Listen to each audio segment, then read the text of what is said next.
Hey, what's up? This is Flex Alexander. And it's Imani. And welcome to the Daddy Daughter Dance Podcast, the podcast where we talk about all things father and daughter. And so much more. I want to dive into something today because,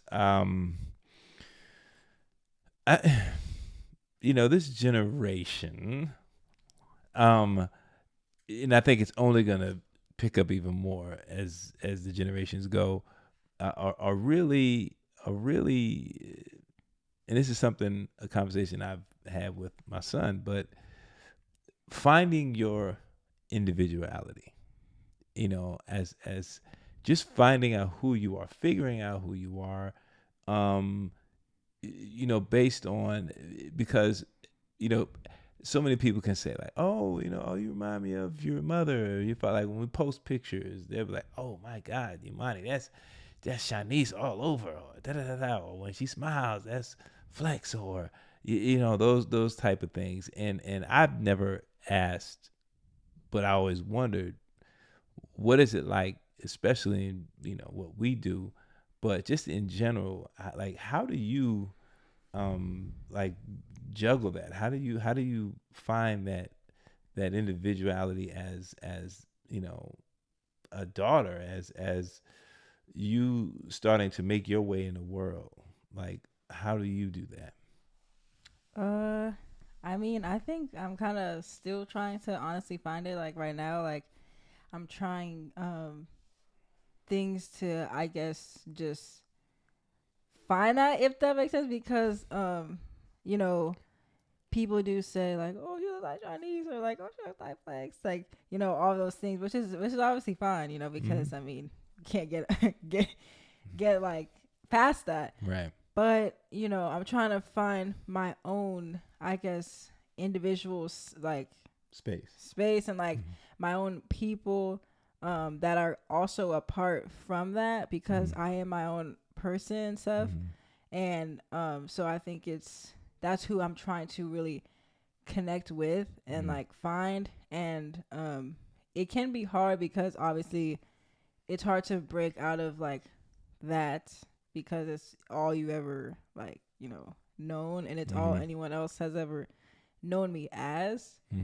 It's just, oh yeah, she wore the pink bows on the show. Oh yeah, someone said that to me the other day about your bows. You used to come into their boat shop and buy bows. I forgot who it was, but someone just said that to me the other day. Like that's like, see, like it's stuff like that. So it's like, that's obviously fine, because it's you can't escape that. But I'm now 23 years old. Yes. I'm trying to connect and find my own voice and my own people and just my own individual, just like everything. So it can be kind of difficult. Yeah,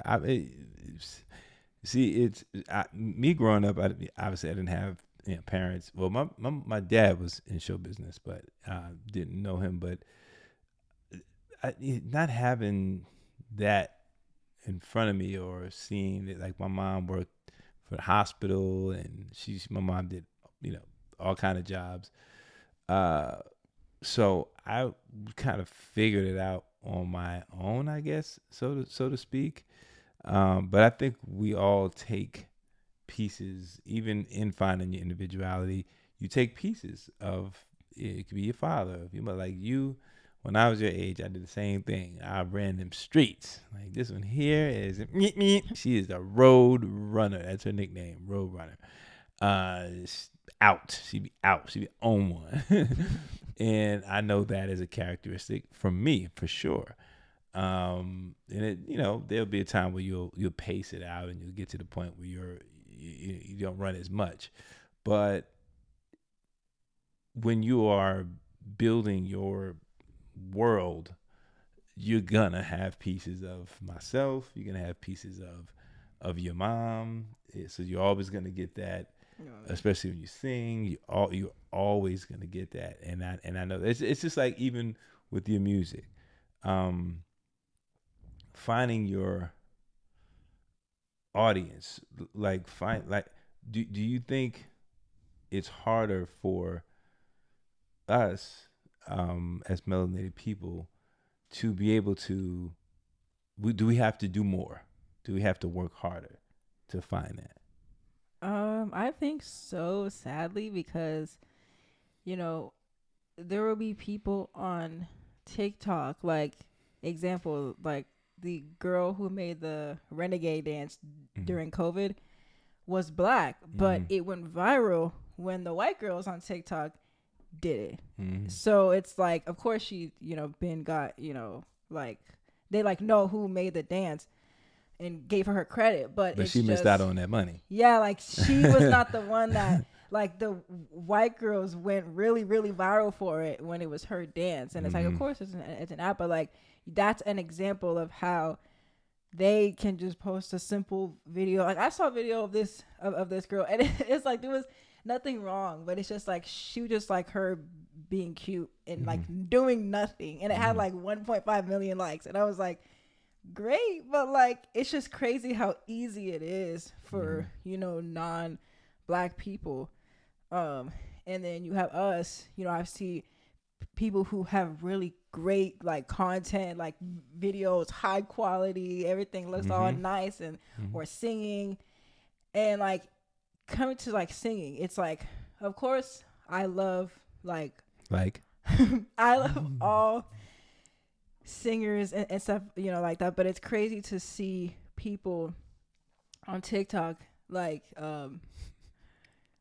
the ones that blow up faster, I guess, if it comes to singing, are the white girls that can do runs and stuff like that. But then you have the black girls who do that, and it's like you don't see them blowing up as fast as those people. And it's like, great, they can all sing, like, don't get me wrong, I've seen people who are really talented, but it's just crazy to see how it's like everyone hypes up them, but then it's like, where is the noise for the black girls over there? Like, why can't we all be uplifted at the same time? The white girls, the black girls, whoever, everybody at the same time. But like, it's just, I think it's sad that we do have to, like, show 10 times harder that we could do so many more things, and like that we're so equipped, I guess, in different aspects, when a lot of people can just sit there and stare at their phone, and then everybody loves them. Like, that's I've seen that. It's really crazy. But what do you think some of the steps that we have to take to really single ourselves out, or also single yourself out, because I'm speaking in both, like you as an individual, but also out in the public trying to find your way? I think for us, it's like you have to, well, from what I've seen, it's like showing that you have something, I'm not sure, like something different, I guess, than everybody else like does. Because of course, when you see us, like, you think of just R&B, soul vibes, but then you have people who are black and who are singers who don't do R&B at all, and they do jazz, or they do musical theater, or they do stuff like that, and then those people will catch your eye, because like, wait, you don't see that many black girls in theater, or in so it's, I think nowadays it's like you have to really do something that stands out, and not saying just like your voice, even if it's in clothes, like how you dress. Like, some people gravitate towards people because of their style, and then their music just fits the whole entire aesthetic of their whole, world. So I guess it's like we have to do something else that makes us like stand out, I guess. I think a prime example of that is what happened with Beyonce doing country, right? There was this uproar in the country community. How dare she? She's coming over here, and da-da-da. She didn't get any nominations or any of that. Country music is from us. Period, point blank. It was started by us. We procured it. We put it on the map. Rhythm and blues, soul, jazz, period. And that's not being single-minded. It's just giving facts where it came from. So the fact that the country community, country music community, can sit back and say, we're not nominating her because this is ours. Or if you see someone like a K. Michelle who does country music. And then there's other artists that actually got spotlight because Beyonce stepped over there and said, I'm doing country music. And some of those other artists got some spotlight who have been scratching and clawing for years, just to be seen, to be heard. And the thing is, this is what they love. This is in their heart.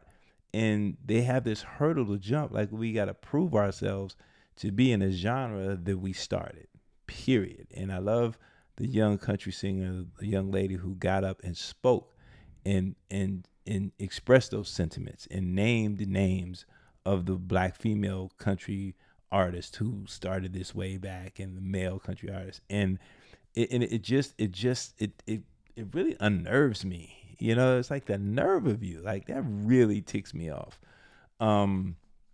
There's enough out there for everybody. And Beyonce doing it, and this artist over here doing it out of their heart and what they love. Or even if they said, hey, I want to try that genre. I want to, they're trying to find where they want to go. That should be okay. And that's just a prime example of, like you said, us having to do so much more, or just being told that, hey, you can't be in this genre because this is ours. It's like that made me so mad. That made me really mad. Yeah. I feel like it's just always something whenever something is, we do something like good or positive or what we're supposed to do. Like, I remember when it was announced that Halle Bailey was going to play in The Little Mermaid. Oh, yeah. And like, that made me so mad seeing like all those comments, because that was my favorite Disney princess movie literally ever. And then seeing that Halle was going to play that role, first of all, it's a mermaid, so mermaids don't have a race. Second, the crab was literally had a Jamaican accent, so wouldn't it be more like literally perfectly fitting that a Black girl is playing the mermaid? Yeah. That's just my thoughts. But people were mad at that and were saying all these things to her, and then when you saw the movie, I'm like, yeah, you saw how great she did, and she should have won many things for that, and that still kind of makes me upset, because it's like that I just loved it so much. But like stuff like that, when something good and positive happens, it's always people trying to tear her down, or saying, okay, when there's like a Tiana casts like someone white, and I'm like, that's not the same. The Princess and the Frog was a movie based off of literally New Orleans culture, like Black people. You can't just bring a white girl there to play Tiana. Yeah. Like, so it really sucks to kind of like see that, and how, it's I think though it is still uplifting, because it's like, even though all those people say that, at the end of the day, we're still thriving. Those people are still thriving and still doing them and still creating and still showing people that, even though there are going to be the few people that might not want to see you in this role or have this song or do this genre, that there are many more people that do want to see. So, yeah.